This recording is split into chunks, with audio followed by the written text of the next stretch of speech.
မြန်မာတွေတော်တော်များများကြိုက်ကြတဲ့ကြက်စီသမင်းကိုချက်ပြမှာဖြစ်ပါတယ်။ဆိုင်ကတိုင်းရတာရှိပြီးအိမ်မှာလည်းအလွယ်တကူချက်စားလို့ရအောင်ကျွန်တော်တေချာလေးချက်ပြသွားမှာမို့လို့မိသားစုနဲ့အတူရတာစီစီစုံစုံလင်းလင်းစားကျင်တယ်ဆိုရင်တော့ဒီဗီဒီယိုလေးကိုအဆုံးထိကြည့်ပေးပါဦးနော်။ကဲကျွန်တော်တို့တူတူချက်ကြမယ်ခင်ဗျာ။ကဲစားချက်ပါမယ်။ပေါဝင်တော့ပစ္စည်းတွေကထူထူမဟုတ်ပါဘူးခင်ဗျာ။ကြက်စီသမင်းဆိုတော့ကြက်တရေထဲကနေအစီထုတ်ရမှာဖြစ်ပါတယ်။ဒါကြောင့်မို့ကြက်တရေပါဝင်ပါမယ်။ပြီးတော့ရင်ညင်းကြိုအတွက်မောင်လာဦးနန်းနန်းပင်ပြီးရင်ကြက်တုံဖြူတွေလိုအပ်တယ်။ပြီးတော့ရင်ဂျင်းရယ်အခြေအတွက်ငရုတ်ဒီစိမ့်ရယ်တမယာဒီရယ်လိုအပ်တာဖြစ်ပါတယ်။ဒီအဝါရောင်နဲ့ကတော့ကြက်တုံဖြူအမွှေးရည်ဖြစ်ပါတယ်။မိတ်ဆွေတို့မှမရှိဘူးဆိုရင်လည်းမထည့်လို့ရပါတယ်ခင်ဗျာ။ဆန်နဲ့ကြက်သားတွေပါဝင်မှာဖြစ်ပါတယ်။အရင်ဥဆုံးကျွန်တော်တို့ကြက်သားကိုစင်ကြယ်အောင်ဆေးရမှာဖြစ်ပါတယ်။အရေးကြီးတာကကြက်တရေလုံးဝ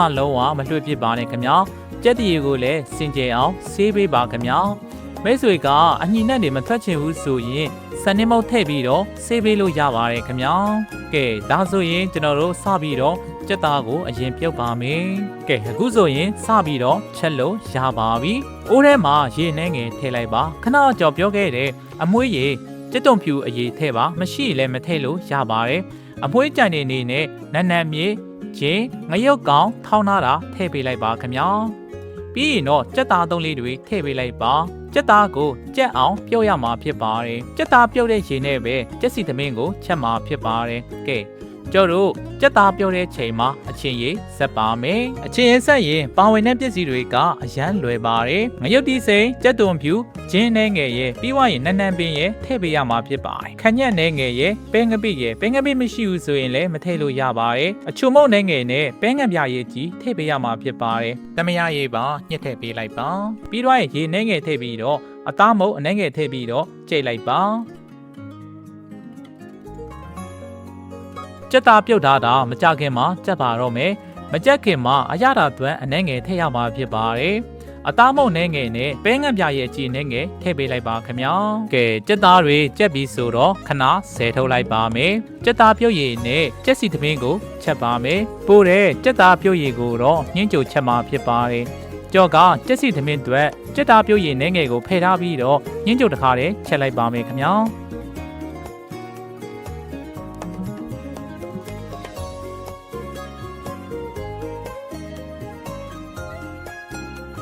ကဲကြက်စီသမင်းကိုစားချက်ပါမယ်အရေးကြီးတာကကြက်စီသမင်းချက်မဲ့ဆန်ကိုတုံးလေးရေဆေးရမှာဖြစ်ပါတယ်ဖြူဖွေးတဲ့ထီကိုဆေးရမှာဖြစ်ပါတယ်ခင်ဗျာကဲဆန်တွေဆေးပွားပြီးဆိုရင်ခဏလောက်ရေစစ်ထားလိုက်ပါခင်ဗျာကဲအခုဆိုရင်ကြက်တရေတွေကိုကျွန်တော်တို့စီတွေစားထုတ်ပါမယ်စီနှင်းငယ်လေးထည့်ပြီးတော့ကြက်တရေကိုစီထုတ်မှာဖြစ်ပါတယ်ဒီစီထုတ်တဲ့နေရာမှာတတိထားပါခင်ဗျာပေါက်တက်ပါတယ်စီထုတ်လို့ရကန်ဒီဆိုရင်ဂျင်းနှဲငယ်ထည့်လိုက်ပါမွေးလေးရအောင်လို့ပါခင်ဗျာခဏတော့ကကျွန်တော်တို့စစ်ထားတဲ့ဆန်ကိုပါထည့်ပြီးတော့လှိပ်ပေးလိုက်ပါခင်ဗျာ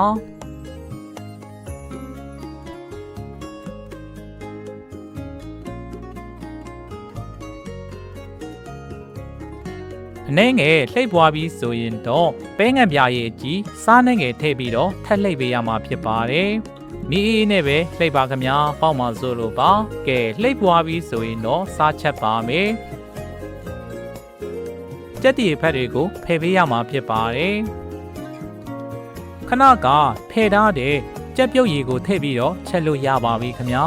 ဂျင်းဖက်တွေတော့လုံးဝမဖယ်လိုက်ပါနဲ့မွေးလေးရအောင်နနပင်မြစ်စီရင်ထပ်ထည့်လိုက်ပါခင်ဗျာဒါကကြော့ရဲ့လှဝက်ချက်ဖြစ်ပါတယ်ကဲညှင်းကြိုတစ်ချက်ကြည့်ပါမယ်ညှင်းကြိုကလည်းရပါပြီမှုရလေအောင်နနရွက်လေးနဲ့ငယ်ထည့်လိုက်ပါမယ်ခင်ဗျာကဲညှင်းကြိုတော့ရပါပြီ